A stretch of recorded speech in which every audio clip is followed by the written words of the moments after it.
അതിനകത്ത് കല്ലടയാറ്റിലെ വീഡിയോസാണ് ഈ കാണുന്നത്. ഒറ്റ ദിവസം കൊണ്ട് ഇന്നലെ പോലും നല്ല നോർമലായിട്ട് കിടന്നിരുന്ന ആറാണ്. ഇന്നത് ഒറ്റ ദിവസം കൊണ്ടാണ് ഈ വീടിൻ്റെ സൈഡിൽ നിൽക്കണതിൻ്റെ മുക്കാൽ ഭാഗത്തോളവും വെള്ളം കയറിയിട്ടുണ്ട്. നമ്മുടെ വീട്ടിലോട്ട് വെള്ളം കയറിയിട്ടില്ല, ആറിൻ്റെ സൈഡിൽ, നമ്മുടെ ആറിൻ്റെ സൈഡിലാണ് വീട്. അപ്പോൾ അതിൻ്റെ മുക്കാൽ ഭാഗത്തോളം വെള്ളം കയറിയിട്ടുണ്ട്. കണ്ടോ, നല്ല ഒഴുക്കോടെയാണ് ഈ വെള്ളം പോകുന്നത്.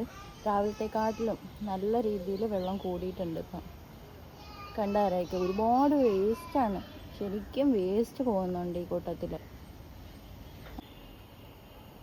കണ്ടോ ഈ മരം, കണ്ടോ ഈ മരത്തിന് അപ്പുറത്ത് ഞാൻ കാണിച്ചു തരാം.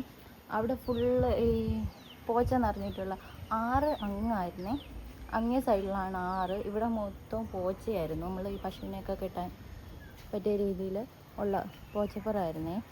ഇപ്പോൾ കണ്ടോ അത് ഫുള്ള് വെള്ളമായിട്ടുണ്ട്.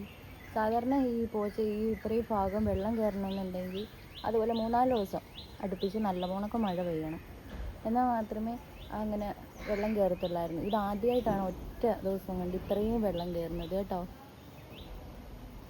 കണ്ടോ ഞാൻ കാണിച്ചു തരാം.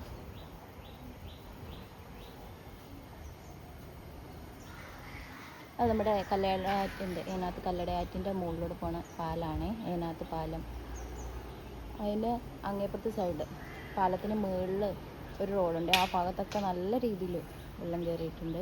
രാവിലത്തെക്കാട്ടിലും നല്ല രീതിയിൽ വെള്ളവും ഉണ്ട്, ഒഴുക്കും ഉണ്ട്.